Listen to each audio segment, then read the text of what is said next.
అందరికీ నమస్కారం. ఈరోజు చాలా సంతోషంగా ఉంది. ఎందుకంటే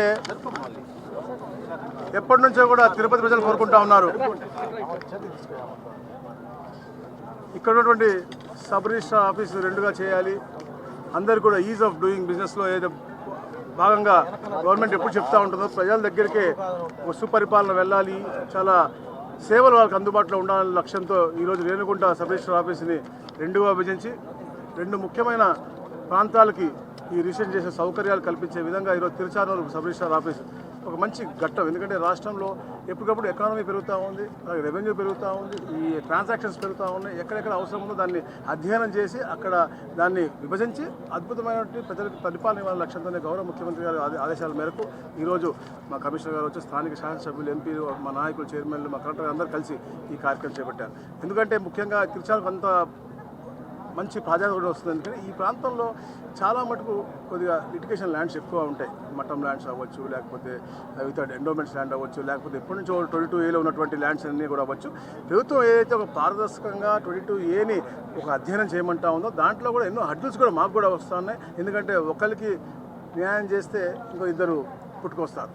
సో ఇలాంటి ఇబ్బందులన్నీ కూడా అధిగమించడం కోసం ఇవన్నీ కూడా, ఎందుకంటే దాదాపుగా 290 సబ్ రిజిస్ట్రార్ ఆఫీసులు ఉన్నాయి. ఈ 296ది, అలాగే 335 మాకు ఆఫీసెస్, ఏదైనా ఐజీ అవ్వచ్చు, డిఆర్ అవ్వచ్చు, ఇవన్నీ కూడా ఉన్నాయి. అవన్నీ కూడా ప్రజలకు దగ్గరగా ఉండి పరిపాలించే విధంగా, అలాగే వాళ్ళకి అందుబాటులో ఉండే విధంగా ఇవన్నీ కూడా ఏర్పాటు చేయాలని లక్ష్యంతోనే ఈ యొక్క తిరుచానూరు సబ్ రిజిస్ట్రార్ ఆఫీస్ ఈరోజు ప్రజల మధ్యలో ఏదైతే నిరుపయోగం ఉన్నటువంటి సచివాలయం, ఎందుకంటే ఈ ప్రాంతాల్లో 2 సచివాలయాలు ఉన్నాయి కాబట్టి ఇది నిరుపయోగం ఉంది, దాన్ని మొత్తం కూడా అప్గ్రేడ్ చేసి అద్భుతమైనటువంటి ఒక సబ్ రిజిస్ట్రార్ ఆఫీస్గా చేశాం.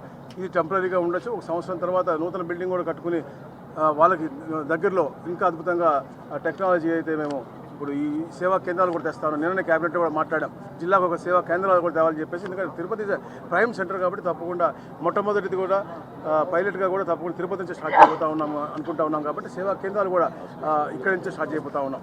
ఏదైతే రాష్ట్ర వ్యాప్తంగా కూడా దాదాపుగా ఇంకా 151 అద్దె భవనాల్లో ఉన్నాయి. అవన్నీ కూడా ఈ రాబోయే 2-3 సంవత్సరాల్లో అవన్నీ కూడా పకడ్బందీ పక్కా బిల్డింగులు నిర్మించి, ఏదైతే మేము చెప్పాము స్పీడ్ ఆఫ్ డూయింగ్ బిజినెస్, అలాగే సర్వీస్ ఓరియంటెడ్, అలాగే సస్టైనబిలిటీ, ఇవన్నీ కూడా తప్పకుండా అందరికీ అనుభవించే విధంగా ఉండే దిశగా ఈ కార్యక్రమం చేస్తూ ఉన్నాం.